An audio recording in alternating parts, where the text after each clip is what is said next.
Bonjour à toutes, bonjour à tous. Cours de quatrième sur le consulat de Bonaparte. Alors nous avions commencé déjà ce chapitre avant notre confinement, mais ça n'empêche pas de faire pour l'instant quelques rappels pour que tout le monde ait bien compris le principe de ce qu'est le consulat et en quoi Bonaparte réussit à stopper la révolution tout en continuant à faire croire à la population qu'elle est dans un régime démocratique et en réalité en reprenant le pouvoir de manière quasi dictatoriale au départ, puis nettement dictatoriale ensuite. Donc notre cours va se diviser en réalité en 3 moments. Le premier moment portera sur la période dite du consulat et du consulat à vie. Elle se déroule de 1799 à partir du 18 Brumaire, c'est-à-dire le moment où Napoléon Bonaparte fait son coup d'État qui met fin à la Révolution et instaure le nouveau régime du consulat qui suit celui du directoire que nous avions étudié en classe. On étudiera aussi la partie où les choses se renforcent et les mesures vont vers de plus en plus de négation en réalité de la démocratie et de la participation du peuple à la vie politique, le consulat à vie, donc de 1802 à 1804.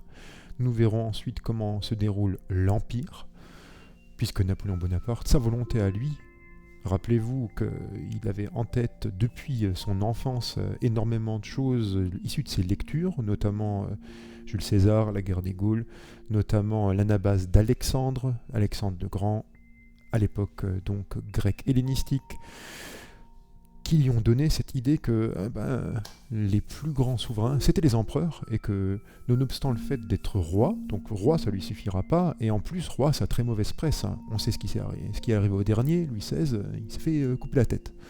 Donc à partir de là, Napoléon Bonaparte va essayer de faire continuer à croire aux Français que la Révolution persiste, que leurs droits ne sont pas bafoués, qu'ils participent à des élections libres, qu'ils peuvent choisir leurs représentants, et puis en réalité, de l'autre côté, il va réussir à prendre un contrôle absolu ou quasi absolu sur l'ensemble du pays, à la manière des anciens rois de France, en se faisant d'ailleurs nommer empereur. Alors dans l'esprit du temps, c'est assez bizarre, mais pose pas de problème spécifique d'un côté d'avoir un empereur et de l'autre de dire la révolution, les acquis de la révolution continuent. Et puis à partir de 1815, quand Napoléon doit quitter le pouvoir définitivement et qu'il s'exile, on va aussi étudier comment se déroule sa fin de vie et son exil à Sainte-Hélène. Donc si on fait le compte, ça nous fera donc très certainement 3 leçons vidéo, une leçon sur le consulat, une leçon sur l'accession au pouvoir de Bonaparte en tant qu'empereur avec le sacre de Bonaparte, qui fera l'objet d'un cours particulier, et un 3e cours sur l'Empire et la chute du régime napoléonien. Alors première chose, on l'avait déjà vu en classe, mais là ce sera un rappel j'imagine utile, tout ce qui est au-dessus de la frise chronologique que je vous ai mis sur la feuille. Donc, nous aurons 2 grandes thématiques que nous étudierons. Donc, la première qui se trouve au-dessus de votre frise chronologique, celle-ci, et la deuxième qui se trouve, elle, en dessous. Et que voilà.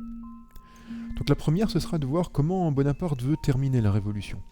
Pour lui, la Révolution doit finir, parce qu'il sait une chose, s'il a affaire à des révoltes intérieures ou à des guerres extérieures, il ne peut pas prendre le pouvoir de la manière dont il le veut, c'est-à-dire de manière sûre et de manière dictatoriale. Donc lui, il veut tous les pouvoirs, et il sait que si ça continue en France à se révolter, si ça continue d'avoir les guerres européennes avec les autres souverains étrangers, ça ne sera pas possible. Donc au départ, son but, c'est de terminer la Révolution en pacifiant le pays, pour imposer son pouvoir. Deuxième chose, en imposant son pouvoir, c'est ce que je vous ai surligné en vert, il va devoir réorganiser une société qui a été très désorganisée par les événements révolutionnaires, afin de cumuler tous les pouvoirs, tout en faisant croire à l'État, tout en faisant croire surtout à la population, qu'elle est encore aux commandes par le suffrage, notamment universel. On l'étudiera avec 2-3 petits exercices aussi. Donc voilà nos 2 thématiques. Donc la première période qui va nous intéresser, comme je viens de le dire, c'est cette période-ci, le consulat et le consulat à vie. Vous voyez que ça s'étale de 1799 jusqu'à 1804. Alors, première chose, étudions la constitution de l'an 8. Rappelez-vous, les mesures notamment de Robespierre ont mis en place le calendrier révolutionnaire que pour l'instant Bonaparte va garder. Donc c'est l'an 8 après la mise en place de la fin de la monarchie, donc de la République. Donc regardons maintenant comment ça se passe à ce niveau-là. Donc voilà, premier texte, premier petit exercice. Je vais enlever la caméra pour que vous voyez le tout. Donc on va se poser trois questions. Trois questions sur la constitution de l'an 8. Première question, qui possède le pouvoir exécutif? Non, c'est peut-être pas la peine que je les lise. Ces questions, vous pouvez les lire vous-même. Vous pouvez aussi regarder maintenant et faire un arrêt sur image sur cette diapo pour comprendre ce que c'est que cette constitution. Donc regardez bien cette image. On revient juste après. Voilà, je vais partir du principe que tout le monde a fait pause et a pu voir ces trois questions. Alors première chose, qui possède le pouvoir exécutif? Je vous rappelle que exécutif, c'est le pouvoir de faire appliquer les lois. Donc comme vous avez pu le voir, le pouvoir de faire appliquer les lois, le pouvoir de mettre en place les ministres, le pouvoir de nommer aux autres membres de l'État, c'est le premier consul qui a ce pouvoir. Et vous vous en doutez, le premier consul, c'est évidemment Bonaparte. Donc ne l'appelez pas encore Napoléon, on commencera à l'appeler Napoléon Ier à partir du moment où il devient officiellement empereur. Pour l'instant, il ne l'est pas. Il a le titre de premier consul. Il y a deux autres consuls, Roger Ducos et Sieyès. Ils n'ont pas vraiment de rôle, ils ont un rôle simplement consultatif. Bonaparte récupère le pouvoir à partir du moment où il est premier consul. Les deux autres ne servent pas officiellement à grand-chose. Donc, lui, Bonaparte. Le voilà. Donc lui, il commande des armées, il a l'initiative des lois, bref, c'est lui qui a le pouvoir. Ok, on va le placer là. Premier consul Bonaparte. Maintenant, qui possède le pouvoir législatif? Donc législatif, c'est celui de fabriquer la loi. Alors, vous avez vu que le premier consul a l'initiative des lois, c'est-à-dire que c'est lui qui va commencer à mettre en place le projet de loi. Mais pour faire croire au peuple qu'il ne possède pas tous les pouvoirs, il ne faut pas que ce soit lui qui vote ces lois. Par contre, il va diviser ce pouvoir, comme vous avez pu le constater si vous avez regardé le schéma de la Constitution de l'an 8 de 1799. Donc il y a 4 assemblées qui possèdent le pouvoir législatif. Le Conseil d'État, qui va rédiger les lois, le Sénat qui va les vérifier, le tribunat qui les discute et le corps législatif qui les vote. Alors pourquoi 4 assemblées? Pour justement partager le pouvoir et faire en sorte qu'en face de lui, il n'y ait pas une assemblée qui ait beaucoup de pouvoir, comme ça pouvait être le cas à l'époque de la Convention pendant la Révolution française que nous avons étudiée. Donc il va dispatcher un peu les pouvoirs, de telle sorte qu'aucune de ces assemblées n'ait un grand pouvoir global qui puisse se frotter au sien. Et puis il y a un deuxième petit truc qu'on verra après. Le rôle d'un plébiscite maintenant pour notre question 3, là vous l'avez aussi très simplement vu, c'est la consultation du suffrage universel masculin, donc du peuple qui vote par le premier consul directement. Donc il peut lui-même directement demander un vote du peuple. Suffrage universel masculin. Suffrage, c'est vote.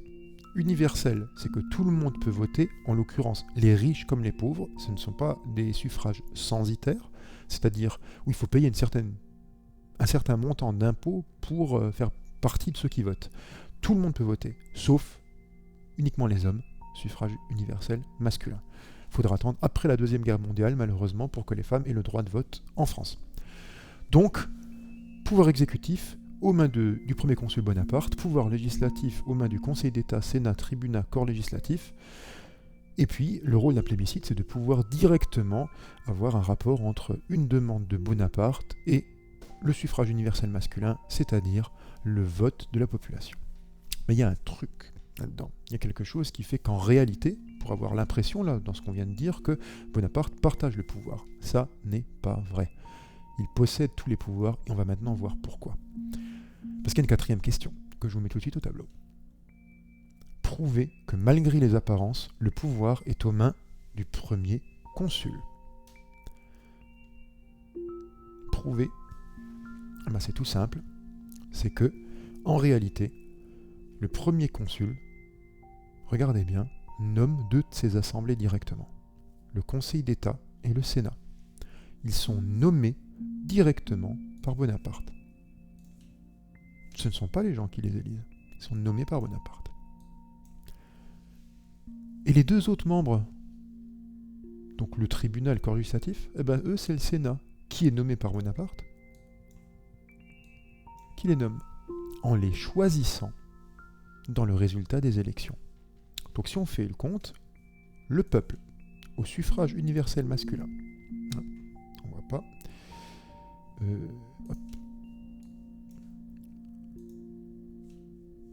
c'est parce que c'est du rouge et que je voulais mettre du bleu, donc on va mettre du jaune, ça sera plus simple.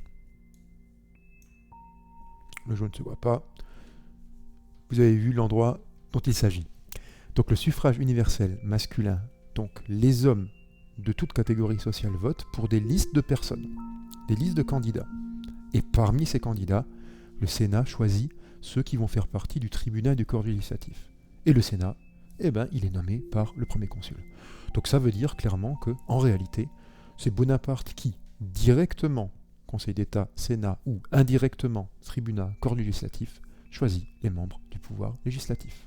Il a donc à la fois le pouvoir exécutif et législatif, et on le verra aussi, le pouvoir judiciaire. En fait, il va récupérer l'ensemble des pouvoirs. Et ça, rappelez-vous, quand il n'y a pas le pouvoir qui arrête le pouvoir, c'est ce que disait Montesquieu, vous êtes en face d'une dictature. Donc le régime napoléonien du consulat, donc le Bonaparte, premier consul, c'est pas une démocratie, c'est pas vraiment la révolution qui continue.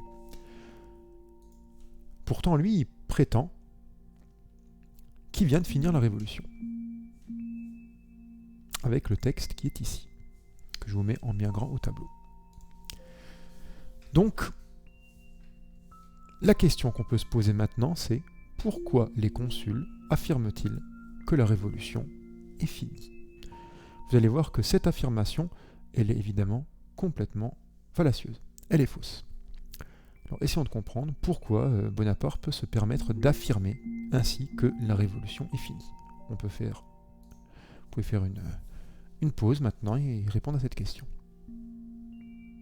Alors, pourquoi affirme-t-il que la révolution est finie ? Eh bien, parce que il y a plusieurs choses qu'ils affirment mettre en place, les consuls. En réalité, les consuls, c'est Bonaparte. Première chose, parce qu'ils mettent en place une constitution, c'est-à-dire un texte, rappelez-vous, qui rappelle le partage des pouvoirs et l'organisation du régime politique. Que cette constitution, d'après eux, est fondée sur des principes révolutionnaires. Le gouvernement est représentatif, c'est ce qu'ils disent, c'est ce que Bonaparte dit, donc il représente le peuple. Que la propriété est assurée en tant que droit sacré. Là aussi, c'est la Révolution qui avait mis en place ces droits. La propriété, c'est le droit de posséder des choses. Par exemple, pendant le Moyen-Âge, rappelez-vous, les serfs n'étaient pas censés posséder quoi que ce soit, ou en tout cas pas leur terre, c'était la noblesse qui la possédait. Donc dans le système de l'Ancien Régime, la propriété n'est pas garantie. La Révolution française avait garanti ce droit à la propriété. L'égalité serait garantie, c'est-à-dire l'égalité entre riches et pauvres, notamment par le suffrage universel, masculin, comme on l'a vu, et la liberté. En gros, vous ne pouvez pas être esclave, en tout cas en France métropolitaine. Les pouvoirs sont forts et stables, ça on l'a vu, et c'est vrai, ils sont forts, ils sont stables, ils sont même trop forts et tellement stables qu'ils sont impossibles à partager. Évidemment, il garantit, dit-il, les droits des citoyens et les intérêts de l'État, c'est-à-dire que Bonaparte essaie de faire croire à la population que leurs droits sacrés, propriété, égalité, liberté, etc., sont garantis. Et il dit, on vient de fixer les principes de 1789, donc la révolution, elle est terminée.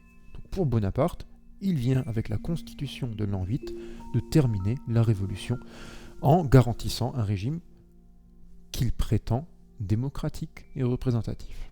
Et comme on l'a vu avant, c'est pas la vérité. Alors pourquoi pas directement revenir avec un régime, comme on l'a vu auparavant, un régime royaliste, et dire, voilà, je suis le plus puissant militairement, on devient roi, et basta. Parce qu'il a peur d'une nouvelle révolte de la population. Donc Bonaparte, intelligemment, va mettre en place un régime qui va jouer un double jeu, qui va en réalité lui donner le pouvoir, alors que la population doit être maintenue dans l'ignorance de cette situation. Donc à partir de là, Il faut donc pacifier. Si vous ne pacifiez pas, vous aurez de nouveau une révolte. Il faut pacifier et puis il faut cacher. Alors comment on fait? Donc, toujours sur notre fiche d'exercice, il va falloir faire la paix. Donc première chose, comme on l'a vu, la Constitution est d'apparence démocratique, elle met en place le suffrage universel masculin, elle donne en réalité le pouvoir au premier consul Bonaparte, il peut consulter le peuple par plébiscite, vote par oui ou non, direct, et puis il veut quelque chose de particulier. Pour mettre fin à la Révolution, d'ailleurs il a une phrase pour ça, il dit « Ni bonnet rouge, ni talon rouge, je suis national ». Donc je ne suis pas sans culotte, je ne suis pas royaliste, je suis pour la nation. En réalité, ce que ça veut dire, c'est qu'il veut pacifier le pays. Parce qu'il sait que seul un pays en paix peut lui assurer à lui le pouvoir. Donc il veut pacifier Bonaparte. Ça, c'est extrêmement important. Pacifier le pays. Alors pour pacifier, il faut qu'il pardonne à 3 catégories de personnes qu'on va voir maintenant. Première chose, il faut pacifier en pardonnant aux nobles qui sont partis. Parce que rappelez-vous, les nobles avaient fui la Révolution. Ils avaient extrêmement peur de la perte de leurs privilèges, et puis ils voulaient une monarchie, et le retour de ces privilèges-là. Alors Bonaparte va envoyer Madame Bonaparte, sa femme, pour mettre en place justement le retour de tous ces nobles qui avaient quitté la France, pour éviter que derrière ils se retrouvent de nouveau avec une guerre européenne de ceux qui voudraient remettre en place un roi. Donc lisez bien ce document, on en parle juste après. Donc maintenant que vous avez fait pause et que vous avez lu, vous avez pu remarquer que il essaye de faire revenir ces nobles qu'on appelait les nobles émigrés, donc qui avaient quitté le pays. Le but, c'était de faire revenir notamment les dames de la cour de Louis XVI et puis les hautes personnalités de la noblesse afin de pacifier le pays. Plus le pays est pacifique, plus Napoléon le pense. Il peut conserver le pouvoir. Deuxième catégorie de personnes auxquelles il faut pardonner, les Vendéens, c'est-à-dire ceux qui ont, en Vendée, refusé la Révolution et qui avaient été combattus, rappelez-vous, par les troupes révolutionnaires. Donc ils sont pardonnés s'ils déposent les armes. Les nobles émigrés rentrent en France, et puis les révolutionnaires sont amnistiés.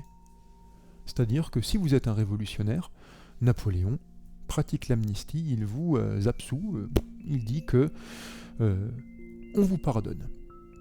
Donc on pacifie le pays, mais il y a un but derrière, c'est garder le pouvoir. Ok. En plus de ça, il y a d'autres personnes qui ne voulaient pas du régime napoléonien. C'est les autres souverains européens, notamment 2, l'Autriche et l'Angleterre. Donc Bonaparte, lui, pour récupérer le pouvoir, il ne faut pas qu'il soit en situation de guerre. Si vous êtes en situation de guerre, vous pouvez difficilement imposer votre pouvoir à tous. Il fait donc 2 traités. La paix de Lunéville avec l'Autriche en 1801 et la paix d'Amiens avec l'Angleterre en 1802.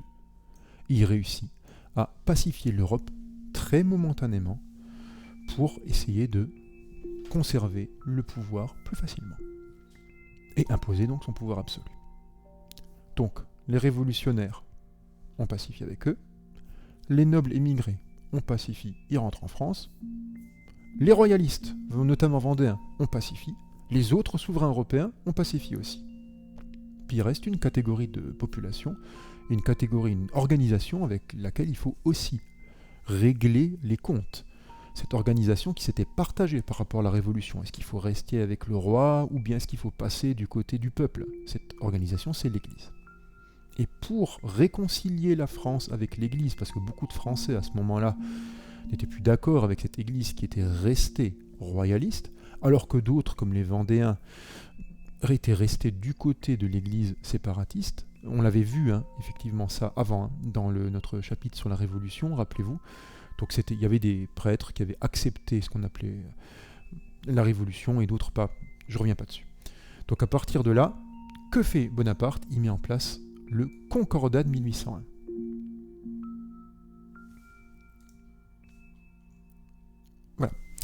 Donc ce concordat de 1801, il le fait signer entre la France et le pape, qui s'appelle Pie VII. C'est le 7e pape à avoir choisi le nom de Pie. Lors du début de son pontificat, les papes changent de nom et prennent le nom d'un haut personnage de l'Église, très souvent un personnage ancien, lorsqu'ils deviennent papes. Donc on se pose là-dessus 4 questions que vous pouvez regarder par rapport à ce document. Faites pause et posez-vous ces 4 questions. Alors, réponse donc à nos 4 questions. Première question, est-il obligatoire d'être catholique en France suite au concordat napoléonien? Là, vous avez pu trouver la réponse dans le premier paragraphe. Celui-ci. La religion catholique, comme vous l'avez vu, elle est considérée comme la religion de la grande majorité des Français. Donc pas de tous les Français. Il n'est pas obligatoire d'être catholique, il ne remet pas en place ce qui était un principe de l'Ancien Régime. Deuxième chose, prouver que le clergé est sous le contrôle du premier consul. Et c'est lui qui va nommer les évêques et les archevêchés. Les archevêchés, c'est l'endroit où vous avez un archevêque, c'est un grade supérieur à évêque dans l'organisation de l'Église. Donc c'est le premier consul, organisation politique donc, de l'État, qui va directement nommer les prêtres les plus importants de l'Église catholique en France. D'ailleurs, l'article 6 le montre aussi, vous allez voir, ils doivent prêter un serment de fidélité au premier consul. Alors, qui paye le clergé? Ça, c'est l'article 14 qui vous l'indique, le dernier. C'est le gouvernement. Parce que là, il y a un mot, le mot de traitement. Traitement, en réalité, c'est le salaire. Donc, c'est le gouvernement qui salarie les évêques et les curés. Et question 4, qui ne contrôle plus l'Église? Il ne nous reste plus qu'un article. Et qui en prend le contrôle? Alors celui qui en prend le contrôle, c'est plus simple. Tous les évêques doivent prêter serment de fidélité à Bonaparte lui-même, en tant que premier consul de la République. Ça veut dire que le pape perd beaucoup de pouvoir sur l'Église française. Ce n'est pas lui qui choisit les évêques. Ils sont nommés officiellement par le premier consul qui peut s'opposer à une décision du pape. Alors pourquoi? Parce que Bonaparte a peur que le pape et l'Église, qui ne sont pas pour les hautes sphères de l'Église, notamment les sphères du pape situées en France mais à Rome, il a peur que ces étrangers, ces zones qui sont situées hors de France, aient plus de pouvoir que lui sur une organisation qui a encore un grand pouvoir spirituel sur les esprits de la population, qui est très majoritairement à ce moment-là chrétienne, catholique, et qui croit. Donc l'Église a un énorme pouvoir, puisque tous les dimanches, et même les autres jours à la messe, les prêtres, en faisant les sermons, dictent beaucoup des idées qui vont transparaître dans l'ensemble de la population. C'est pour ça que Bonaparte veut absolument le pouvoir sur la religion chrétienne catholique. Lui-même, c'est pas quelque chose qui l'intéresse à titre personnel. Il dit « Je serai mahométan dans les pays qui sont musulmans ». Exactement ce qu'il dit.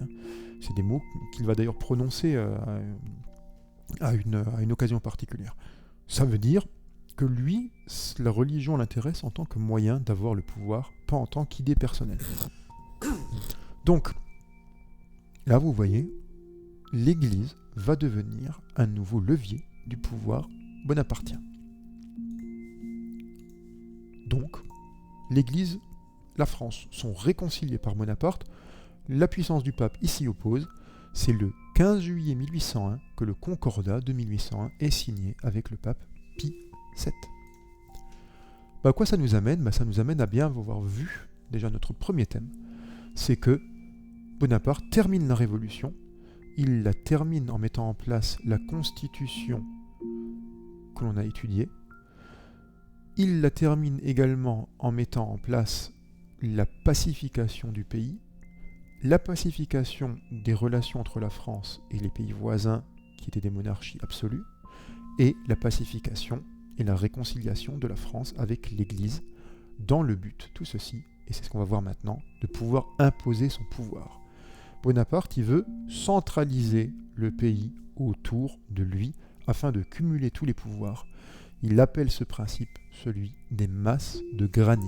Il y en a 5 que nous allons maintenant pouvoir étudier. Certaines de ces masses de granit, même beaucoup, alors masse de granit ça veut dire blocs de pierre, comme s'il posait des blocs de pierre et que la société pouvait s'organiser avec ces blocs solides. Et cette organisation de la société, elle va, vous allez voir, pour beaucoup, encore perdurer aujourd'hui. Première de ces masses de granit, la mise en place des préfets et des départements. Bonaparte va nommer un préfet pour représenter l'État, donc le représenter lui et son pouvoir, dans chacun de ces départements. Mais il faudra, vous allez voir, qu'il soit relativement compétent tout de même. On ne peut pas se permettre d'être préfet et d'être incompétent, puisque Bonaparte sait que si les préfets ne sont pas bons, alors la population risque de ne pas accepter son pouvoir. Alors là aussi, vous avez 4 petites questions que vous pouvez maintenant regarder en mettant pause.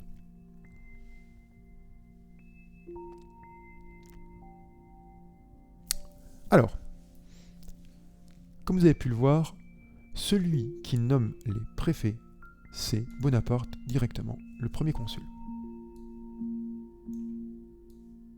Donc là, vous avez un texte du préfet Thibaudeau de Bordeaux, il est nommé par le premier consul. Pourquoi les préfets doivent-ils vivre richement ? Pour procurer de la considération à l'autorité, de la dignité au gouvernement et lui rallier les partis. Qu'est-ce que ça veut dire exactement ? Ça veut dire qu'il faut rapprocher les gens de l'autorité du gouvernement présidé par Bonaparte. En vivant richement, ils vont attirer les gens, notamment importants, par leurs repas, par leurs bals, par les fêtes. Les gens importants se diront, pour être puissant, pour être important, il faut être proche de Bonaparte. Ça évitera à Bonaparte des rébellions parmi les gens qui ont le pouvoir de se révolter à lui. À quoi ils servent ? Regardez, c'est des citoyens capables, animés du désir d'être utiles, qui ont le même pouvoir que les anciens intendants royaux, c'est-à-dire qui doivent gérer les affaires du département.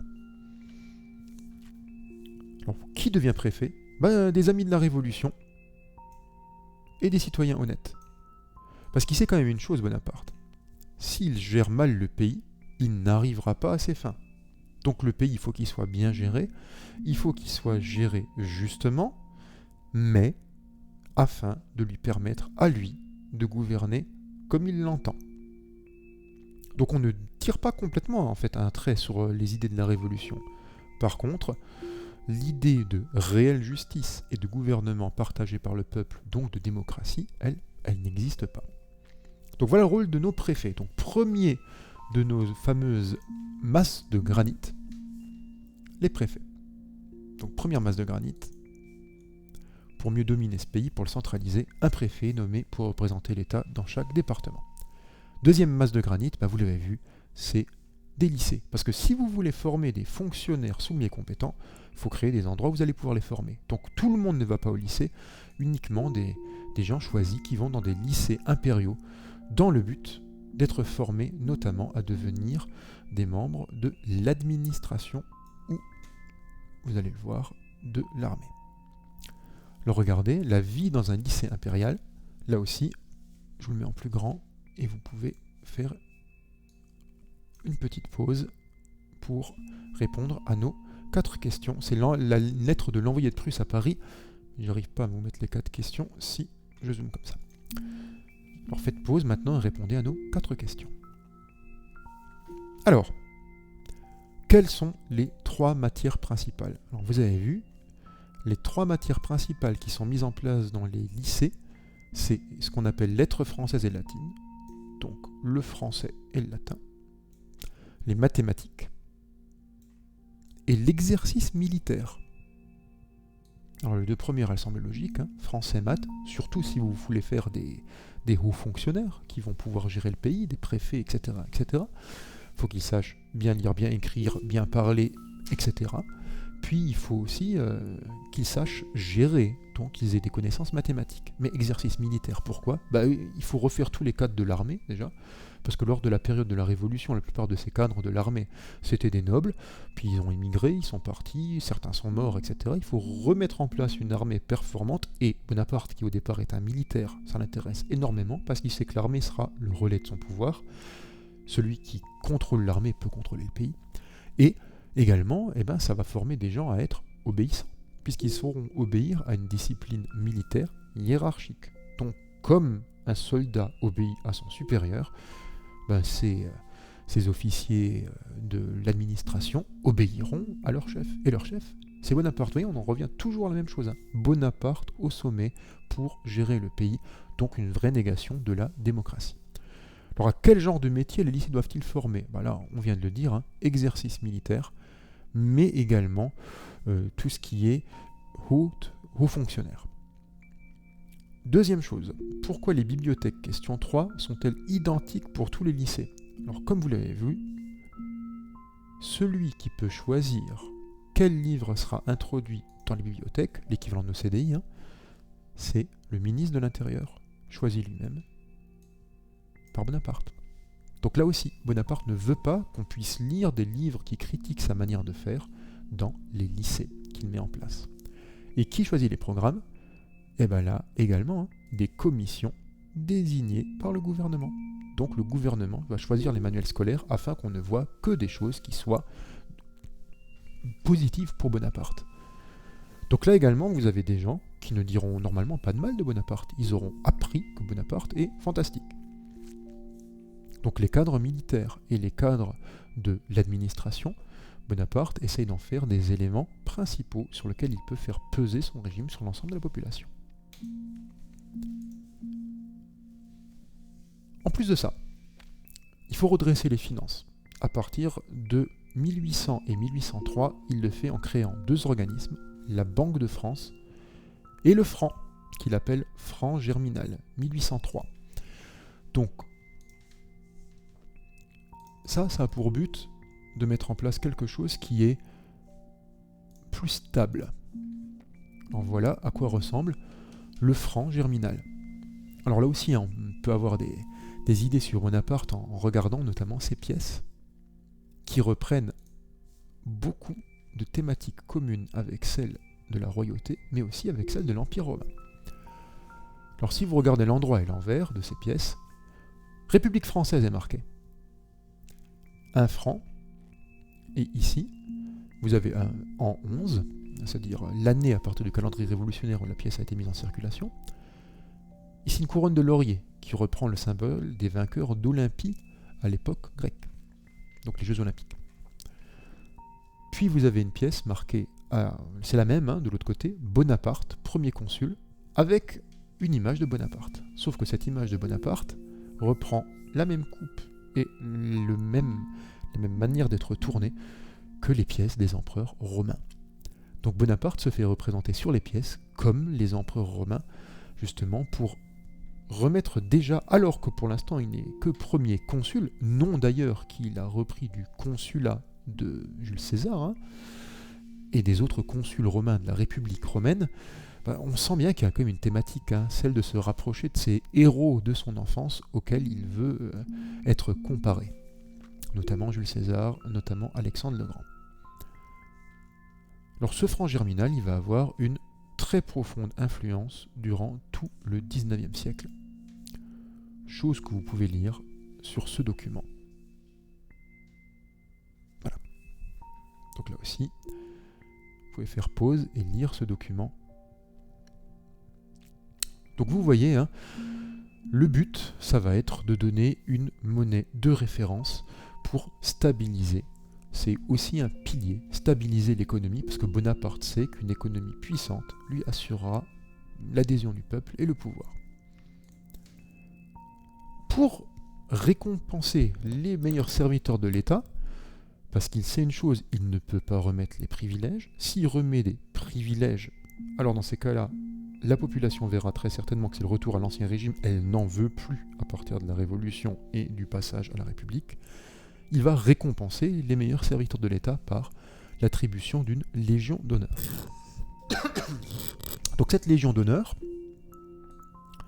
c'est ceci, une médaille, qui existe toujours aujourd'hui, qui est mise en place en 1802, qui récompense officiellement les bons serviteurs de l'État. Donc il faut à la fois pouvoir encadrer, récompenser. C'est la carotte et le bâton. C'est ce qui va permettre de maintenir la population. Dernière chose importante, le Code civil qu'il met en place va organiser la société française.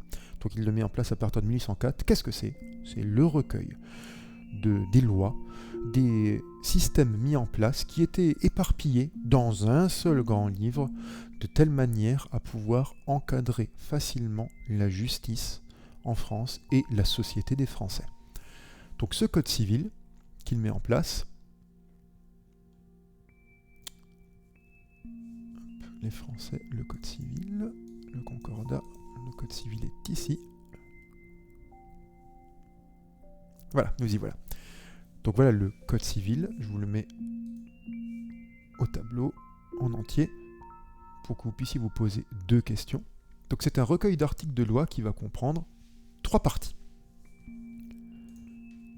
On va se le mettre du côté gauche. Et on va se mettre les questions juste à côté.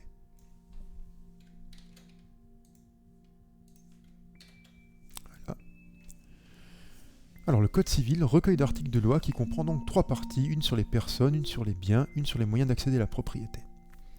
Donc on va se poser là-dessus plusieurs questions. Notamment 2, que je vous mets en bien grand. Qui possède l'autorité au sein de la famille et montrer que le patron et l'employé ne sont pas placés sur un pied d'égalité. Donc, qui possède l'autorité dans la famille ? Vous allez voir que ça amène à des mesures qui sont particulièrement désagréables. Je vous mets la loupe en plus grand et je vous indique exactement où vous trouverez tout ceci. Voilà, vous trouverez tout ceci dans l'article 213, 372, 373, 376. Il n'y a pas tous les articles du Code civil, hein, ce serait trop long. Donc, qui possède l'autorité dans la famille ? Mettez sur pause et étudiez le document. Alors, comme vous avez pu le constater, c'est le mari et le père. Le père seul exerce l'autorité sur les enfants durant le mariage et le mari doit protection à sa femme, mais la femme obéissance à son mari. C'est vraiment des règles mises en place par un vieux de la vieille militaire, mais il y a un but là aussi derrière. Comme vous l'avez pu le voir aussi, si l'enfant a moins de 16 ans, le père peut le faire emprisonner pendant 1 mois. Le but c'est l'obéissance au père, comme la population doit obéissance au premier consul. Donc reproduire l'organisation dans les familles qu'il veut voir au sommet de l'État. Deuxième chose, y a-t-il une mise en place d'une égalité entre patron et salarié ? Là, c'est la fin de ce document qui va pouvoir nous indiquer si oui ou non.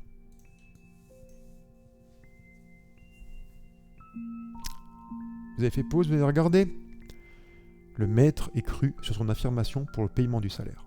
Donc il suffit d'affirmer « j'ai bien payé le salaire de mes ouvriers » pour qu'on soit cru légalement. Donc il n'y a pas d'égalité. Exactement le même principe. Comme je dois travail au patron, je dois obéissance à Bonaparte. Le but, c'est de poser des bases hiérarchiques dans toute la société. Si on fait le compte, vous voyez ces masses de granit qui organisent la société. Elles ont beau fixer les grands principes de 1789, elles centralisent le pays autour toujours de la même personne, le premier consul Bonaparte, toujours des mêmes idées, les idées de négation de la démocratie afin que Bonaparte le domine. Bref, pendant la période du consulat, Bonaparte cumule tous les pouvoirs. Mais ça ne lui suffit pas, il a de plus en plus d'ambition. En 1802, suite à un plébiscite qu'il organise, il est nommé consul à vie. Il n'aura plus besoin d'être réélu à chaque fois. Pas la peine. Il veut le pouvoir, il l'obtient de cette manière. Donc, vous le constatez, de 1799 à 1804, le consulat, c'est déjà plus une démocratie du tout. C'est une période qui pacifie. C'est une période pendant laquelle, après les troubles de la Révolution, il y a une respiration des Français qui ne sont plus dans une situation de guerre aussi intense. Et ils sont prêts à oblitérer certaines de leurs libertés, ne pas avoir certaines de leurs libertés pour avoir une situation qui est moins dangereuse et plus stable. Donc Bonaparte leur offre cette situation, mais prend le pouvoir et le prend de manière non démocratique. Et ça lui suffit toujours pas. En 1804, pour enfin être l'égal de ces grands héros de l'enfance, il va vouloir devenir empereur. C'est ce que nous allons étudier dans le deuxième cours que nous ferons, celui sur le sacre de Napoléon Bonaparte, empereur. Voilà, nous en sommes à une quarantaine de minutes. Il est temps maintenant pour nous d'arrêter cette première leçon. Je vous remercie de l'avoir suivi. Et je vous dis, portez-vous bien et à bientôt.